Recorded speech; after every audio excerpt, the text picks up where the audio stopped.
We're at Lincoln Caverns today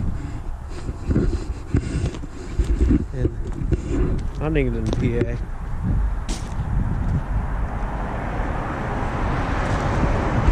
Oh yeah.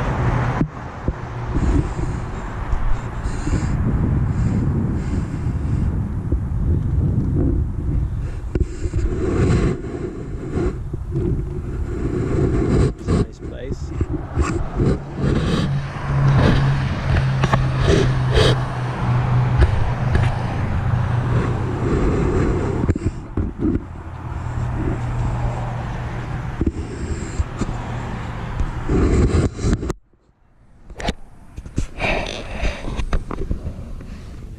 Erica's going into the rocks. Oh goodness.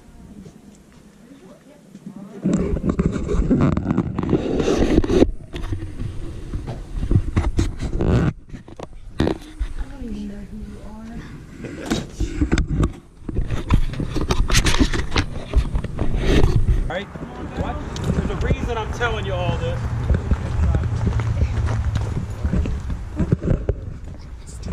Can't see.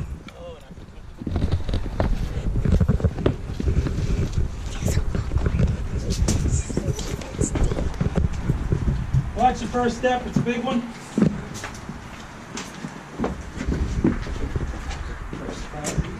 Come on in. Back up just a little bit. First surprise of the day. I see something already. If you look right over in this wall, move over 1 second. Salamander. See this little guy? Oh, little black salamander. He's like, get that light off me. Sometimes, the warmer it gets, they'll be everywhere.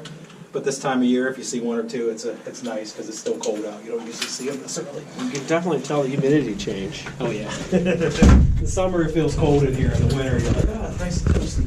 All right, come on up. Watch your step right up here. Watch your head. It's outside. Yeah, turn this back on. Make sure you get these rocks. Here, let me see the camera. Watch your head.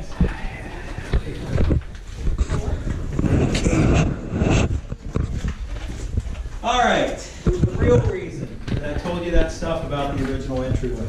The room you're standing in right now, the first 7 years we were open, they didn't know this room was here. Most of the cave is down where the highway is, where we're going next. This was all dirt those first 7 years. Myron Dunleavy Sr., who was the grandfather of the current owner, was a caver. When they took over the cave, the original owner was not a caver. We'll get into him in a little bit. When they took over the cave, he always thought there was something up there, but he didn't own the cave yet. When they finally purchased it in 1937, he decided, let's see what's up here. So he crawled up through the dirt, kind of like a groundhog, peeked his head into this room. He called it the mystery room because nobody knew it was here before that, and also because of some other mysteries. My favorite mystery in this room was when he peeked his head up out of the dirt, there would have been hundreds of eyes looking down at him. What was that? Bats. Bats. Why was that a mystery? Remember, easy questions. Why? This was all dirt. That was all rock. How did they get in here? How did they get in? Okay. Anybody know? How do bats move? They fly, so where do they come from? Up. Up. See, easy. Hold like that. There's one over there. There might be a couple up there. We'll keep it simple. This one's the easiest one to see. These holes in the ceiling are what they call cave chimneys. They don't always go the whole way out, but a lot of them do. And that would be an easy way for a bat to get in. Now in Pennsylvania, typically when you see bats, not always, but typically when you see bats, they're really, really small. They're adorable, about the size of a thumb. Okay. For the first close to 80 years that we were open, there were bats everywhere. This cave never had more than a few hundred, but they were pretty spread out. They'd been here all the time.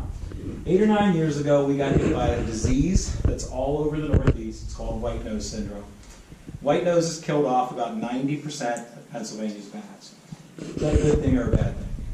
Really bad thing. What did they do for us? bugs. One little thumb-sized bat. We're going to talk about the water too. I see somebody doing the dance. Saw you do too. One little thumb-sized bat, one of them, can eat 600 mosquitoes in an hour. All right. So Pennsylvania has lost millions of bats. So if we've lost that many bats and they all eat tons of mosquitoes, what's happening to the mosquito population? It's going crazy. You probably noticed that the last couple of years. Also things that eat the farmers' crops, snake bugs everywhere. All these things, bats eat. Okay? So it's a really big problem. Now I will tell you, until about 6 months ago, I was having problems with everything. The last few months we've had a few, so hopefully we'll be able to find a couple today. Until 3 days ago, you would have seen one about this far from you in the one place. He was hibernating all winter, just woke up. So I haven't seen him in the last 3 days. Never know, maybe we'll get lucky and see him today. But if we see any today, I'm guessing they're going to be a little higher. So we're going to keep our eyes open. I know where they usually are.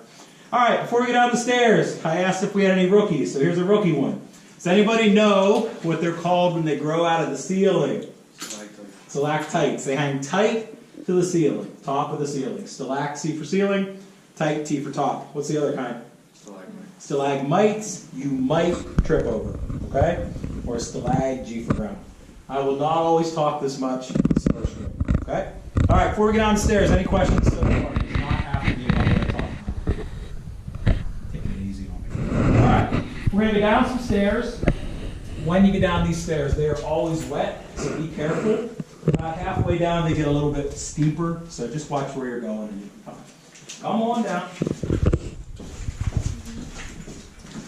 Right about here, you'll feel it get bigger. Take your time. Be careful in the middle there. Pay attention to the steps too on the way down.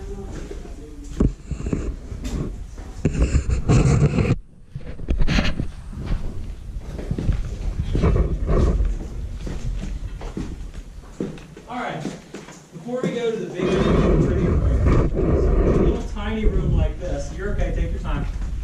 I can show you something even in a little tiny room. What's all this furry stuff?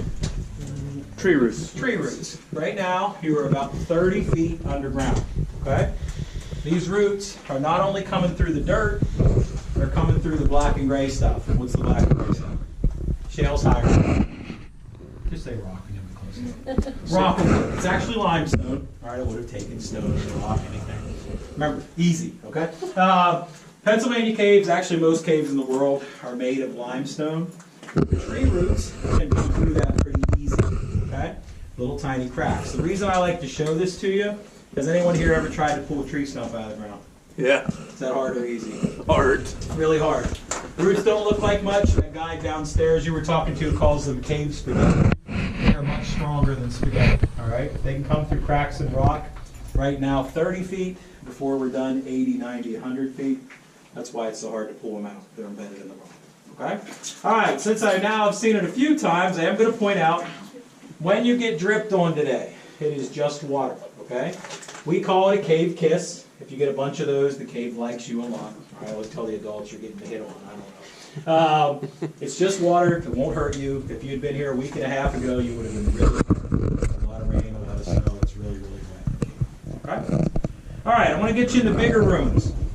In order to do that, we have to get through this tunnel. Now, remember when I was talking about safety? I got a big fat dome. My head hurts. All right?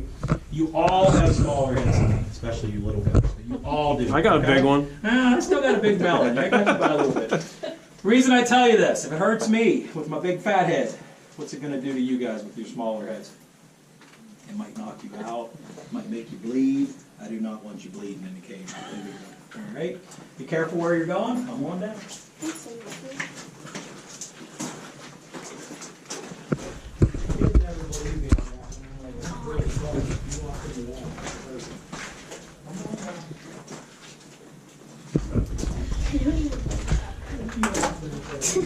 It's really low in here.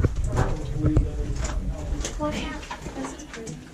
Oh yeah, it's all pretty. I wish you could give me. You've been in here before.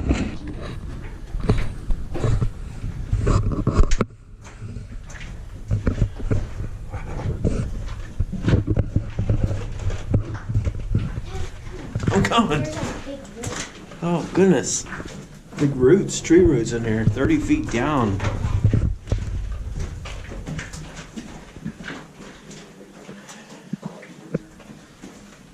Oh. It's getting really narrow. It's okay. All right, this room. The first adult who came in here thought that this looked like a Chinese pagoda, so this became the pagoda room. Since we have some younger ones, I will tell you a pagoda. You've ever seen Kung Fu Panda? The buildings in Kung Fu Panda were pagodas, all right? Now, to make it easier on everybody, what I like to do in this room, we are going to rename this room. So what I want you guys to do is tell me what you think this looks like. Anything.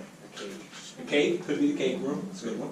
Christmas tree. Ice cream, Christmas tree, those are all top fives. Chocolate fountain. Chocolate fountain's probably our most popular answer. Is that it? Yeah.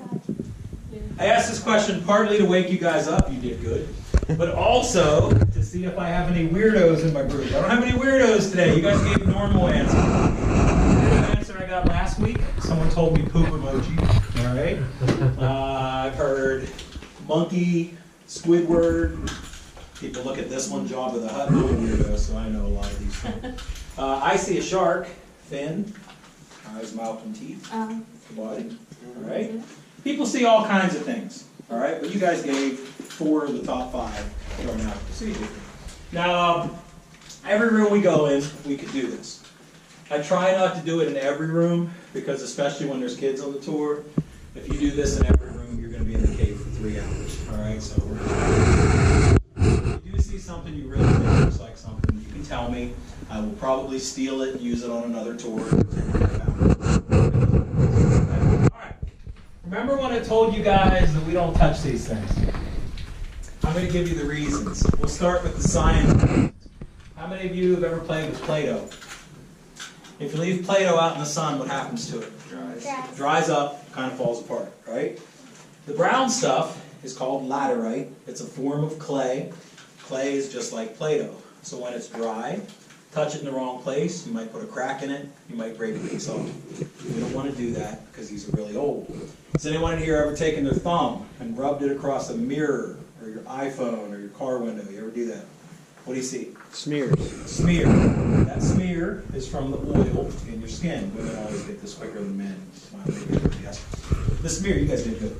That's oil. If you touch the wet ones, the ones in the back, and most of what you're going to see the rest of the way is going to be dripping wet. Those ones are still growing. Those are active formations. Water and oil don't mix.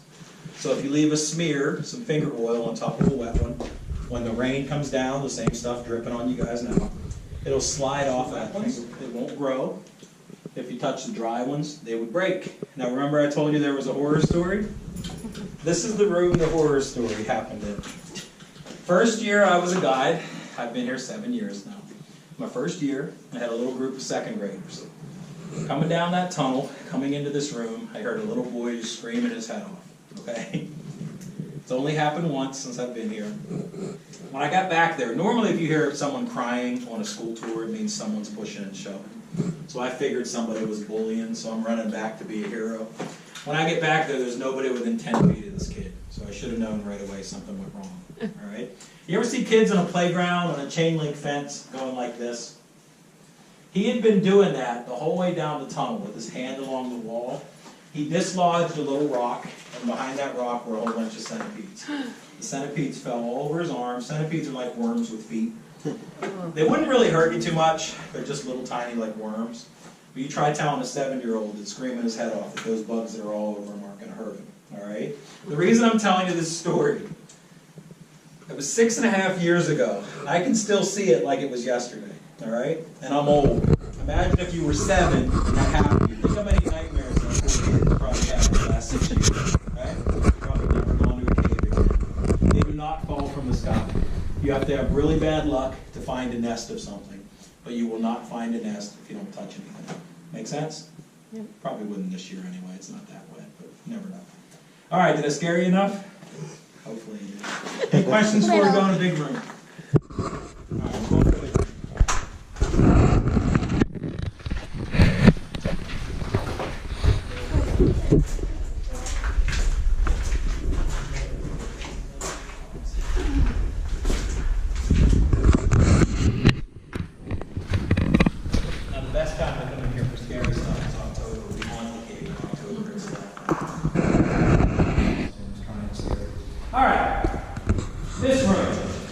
cell was school kids. That's the jail cell. That's where we put the bad kids, right? No, how do you tell them? This is the original entrance. So if you hear any sounds, those are cars, 10 or 15 feet on the other side. That's why we don't come in that way anymore. Now the reason I'm pointing it out, this is how they found the cave. In 1930, they were building that part of Route 22. They would blast dynamite right up here to the side of the ridge. Okay? After one of the dynamite blasts, bulldozer pushing the rocks out of the way, it disappeared. Where did it go? Fell in the cave. There's the real horror story. You're doing your job, and all of a sudden you're falling into the dark earth. Okay? He didn't get hurt. They pulled him back out. The guy who owned all this land was a farmer. Now the farmer owned the cave. Usually how it works. All right? He's no different than anybody else. There's a highway coming in. He all of a sudden owns something pretty. He figures he can change it. He'll make some money. So he puts in stairs. These railways that we've been seeing. You go close enough, you can actually see where the wires are and the lights. You just hide on the plaster. Okay? All of that took about a year, and then he opened up. I'm not going to give you all the details. I'll keep it simple. The farmer didn't make any money, so within about another year, he decided to sell it. The family that he eventually sold it to was a family of cavers. They took over. They've been running this cave for over 80 years now. All right? Okay. Before we leave this room, there's something really neat in the corner back here. In this corner, there is an 18 to 20 foot drop. We call it the Devil's Pit. We used to put a red light down there and they could also go weed. We don't do that anymore, all right? But you are allowed to look in the pit. Now, if you go back there, be careful with your glasses, phones, cameras, anything loose, because if it falls in there, it's going to break, all right? But you can go back, take a peek if you want to, and then we'll see it.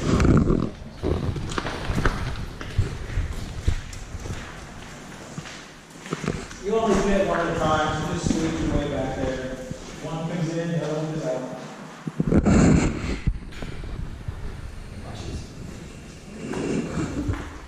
What's the big steel beams up there for? Support? All right, the beams. We actually don't need those. The farmer made a bunch of mistakes. It's one of the reasons he decided to sell the cave. He put those beams in because after he put in this brick wall, he only put in the wall because the bulldozer left a big hole. After you put in that wall, if you knock down really old rock, what do you think is going to happen to the old rock that's attached? It's going to start to shift a little, right? You don't want it to cave in. So he put in these beams and he put big, thick wood across them because he figured the wood would catch any falling rock. The only problem with that, if you put wood in a cave, everybody's going to get dripped on, right? Yeah. It's not even raining today, so imagine when it rained last week, if you get 3 feet of snow and it's melting for 2 weeks. If you have wood up there, the wood's going to rot, and the rock will fall right through. Okay. So the reason we don't need it anymore, that shiny stuff on the ceiling is concrete. We only do that if we have to, but in this case they had to, but we still would have now. Okay. Now, if they try to take these beams out, it can cause more problems in this work. If this ever gets too rusty, they'll have to do it, but it's lasted 80 years, so Okay. for now, we'll. Any other questions?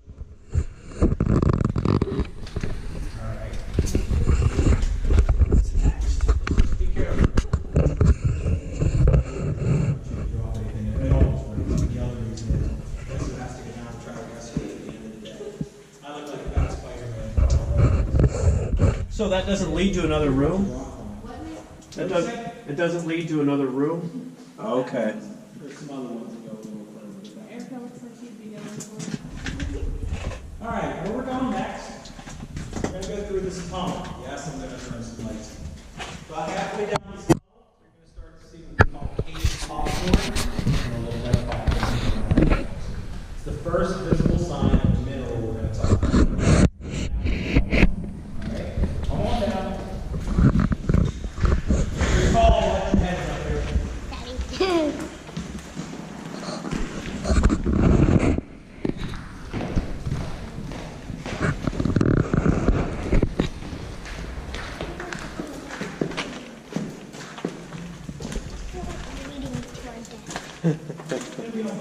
Oh my goodness. These things. Wow, that's close. Come up a little bit more past the platform and see what it looks like in wax. It's all the same mineral or caramel maybe. Alright, still has popcorn around it. Alright,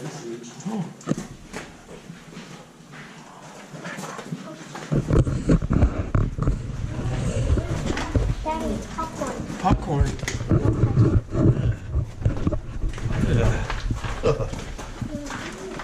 Oh yeah, that's weird. See all the dark tunnel, just not hard to scare you. Alright, while we're waiting for him to catch up, I will tell you real fast. While we're waiting though, in front of you is a naturally formed wishing well. We did not build this. Everything we did was shape the rocks so the water doesn't go in your feet. Okay? Great big stalactite. Water drips really fast off of it, it still does. Picked up acid in the soil up above. What does acid do to some kinds of rock? Eats through it, it erodes it, right? In this case, the acid that's in the soil, just little trace amounts, is the same acid that's in Pepsi, Coke, Mountain Dew, carbonic acid, all right? So think about that a minute. Over many, many years, the little tiny bit of acid that's just in mountain water and soil, given enough time, that can eat through rock. That same acid is in soda. It's too late for me, I'm old. You guys are young. You drink a lot of soda, what does that acid do to your teeth? Same thing it did to the rock, all right? Cave and cavity sound the same for a reason. It's big holes. Okay, I'm off my soapbox. But if you know anyone who drinks too much soda, you can tell them that acid is the rock. Okay? All right, that's what happened here. Rainwater filled it in, wishing well. People have been making wishes since we first started doing tours in the 1930s. That's right. We take most of the money out every year. Everything we take out goes to charity. Everything, all right? For a few years, it was going to the people studying the bat disease. This past year, we did oil for seniors and some kind of backpack food bank. The reason I said most of the money, we leave a little bit in because we want you to see the money that's in there that's green. Even though this is mostly just water, there are still little trace amounts of acid in that. The acid and metal and money react and cause that. So, when we talk about there being acid in the soil, there still is. And this is actually part of how the caves are.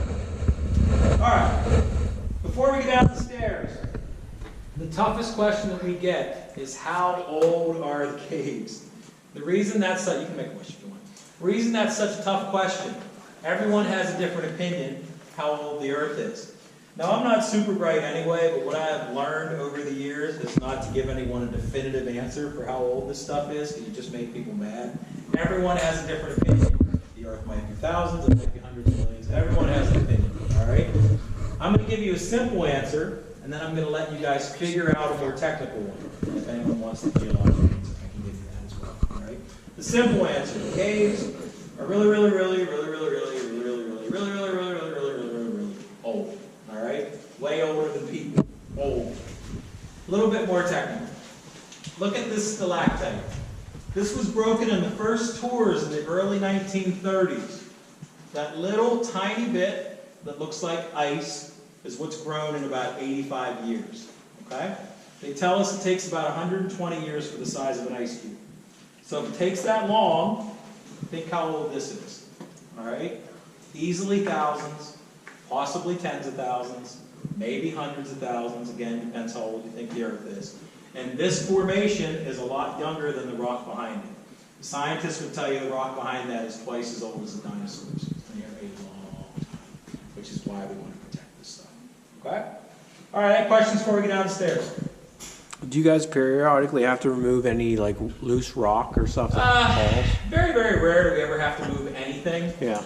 In the 80-some years we've been open, there's never been anything naturally fall bigger than this. Okay. At least that's what they tell me. I've never seen any rock fall. I've seen mud fall. Okay. Enough storm. The only way we would want to remove something is if maybe an animal got in here and caused some damage, or if a tourist, God forbid, did something that they shouldn't do. Okay. The good news is now we have laws that help us a little bit. So if a tourist did something, we could call the cops. I've only ever seen that happen once since I've worked here. Okay. Halloween, someone doing a little of that. Uh-oh.